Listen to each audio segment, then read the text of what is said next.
வணக்கம் மக்களே. இந்த இடம் பார்த்துக்கிட்டிங்கன்னா 2018 அதாவது 19 வந்து ப்ரீமா கட்டின கட்டடம். இந்த இடம் ஃபுல்லாக ப்ரீமா கட்டின கட்டடம்.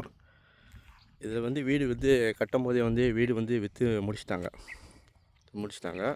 அந்த டைமு விற்று முடித்து வீடு முழுமையாக அடையலை.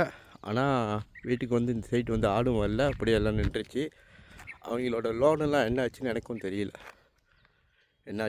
தெரியல.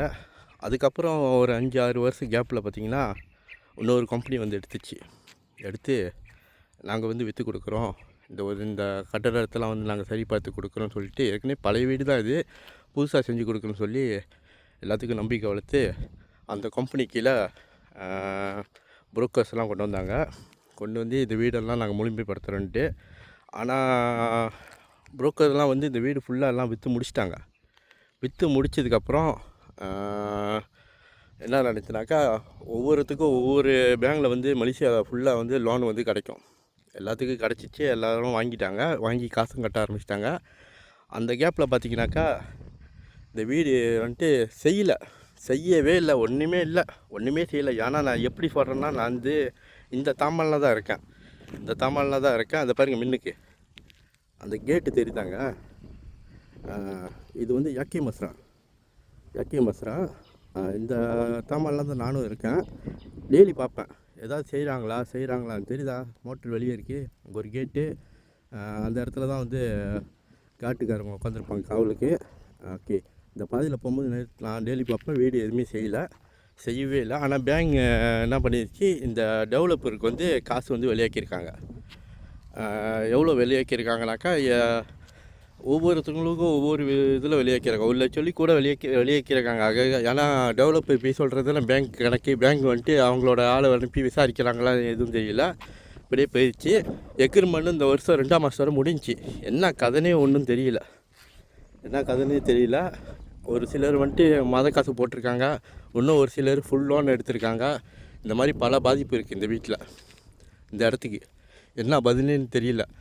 ஏற்கனவே 2018-19 ப்ரீமா வச்சுருக்கும் போது எல்லாத்துக்கும் லோன் கொடுத்துருக்காங்க. மலேசியாவில் இருக்கிற எல்லா வங்கிக்கும் தெரியும் என்ன பிரச்சனைனாலும் நின்றுருக்குன்னு. திருப்பியும் இன்னொரு நிர்வாகம் எடுத்து செய்யும் போது எப்படி மலேசியா வங்கி எல்லாத்துக்கும் அப்ரூவல் கொடுத்து எல்லா பேர்த்துலேயும் லோன் பாஸ் பண்ணி, ஏன் உங்களுக்கு தெரியாத அந்த இடத்துல கொஞ்சம் பிரச்சனை இருக்குன்ட்டுன்னு நான் கேட்குறது நியாயம் இல்லையா? கண்டிப்பாக இந்த புது நிர்வாகம் எடுக்கும்போது ப்ரீமாவை பார்த்து ஒரு எக்ரிமெண்ட் சைன் பண்ணியிருப்பாங்க, கான்ட்ராக்ட் சைன் பண்ணியிருப்பாங்க, எல்லாமே செஞ்சுருப்பாங்க. ஆனால் என்ன காரணத்தினால இந்த ப்ராஜெக்ட் நின்றுச்சின்னு ஒன்றும் தெரியல. இப்போ அந்த பேரில் பேங்கில் லோன் எடுத்தவங்க அவங்களோட நிலமை என்னான்னு அதுவும் புரியல. இது வரைக்கும் எல்லாம் ஒரு கேள்விக்குறியாக இருக்குது. எல்லாம் இவனுக்கு ஸ்கேமா, பேங்க் அதுக்கு உடஞ்சே இருந்துச்சா, மலேசியா வங்கி இன்னும் தெரியல. அது கீழே வேலை செஞ்ச புரோக்கர்ஸும் ஸ்கேமரான்னு எதுவும் தெரியல. புரோக்கர்ஸை கேட்டாக்கா, எங்களோட வேலை வீடு விற்று கொடுக்குறது தான், மற்றபடி எல்லாம் உங்களோட வேலை. இந்த இடத்த திருப்பலை செஞ்சதுக்கு யாருன்னு தெரியல. கண்டிப்பாக ஒரு ரிப்பனை வெட்டியிருப்பாங்க. ரிப்பனை வெட்டுறதுக்குன்னு ஒருத்தர் வந்திருப்பார் பெருமை தாங்கிறதுக்கு இந்த இடத்துக்கு. அவர் யாருன்னு தெரியல. நான் கேட்டுக்கிறது ஒன்றே தான், டிக்டாக்கில் பார்த்தீங்கன்னாக்கா நிறையா சேல்ஸ்மேன் இருக்கீங்க, ப்ராப்பர்ட்டி விற்கிறது வாங்குறது, அதுக்கப்புறம் லாயர்ஸ்லாம் நிறையா பேர் இருக்கீங்க.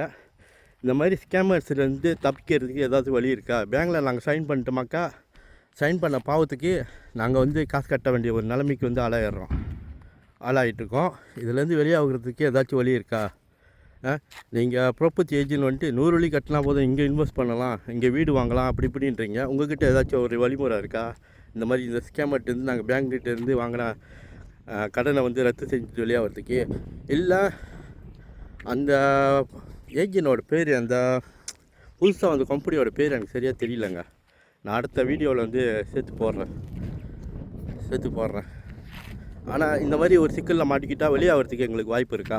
இருந்தால் ஒரு நல்ல ஆலோசனை, இந்த மாதிரி சேல்ஸ்மேன்லாம் இருக்கீங்களா கொடுங்க. லாயர்ஸ் யாராவது இருந்தாலும் எங்களுக்கு ஒரு நல்ல ஆலோசனை கொடுங்க, இந்த மாதிரி மாட்டிக்கிட்டு முழிக்கிறது. ஏன்னா எங்களுக்கு அடுத்தடுத்து நிறையா இருக்குது.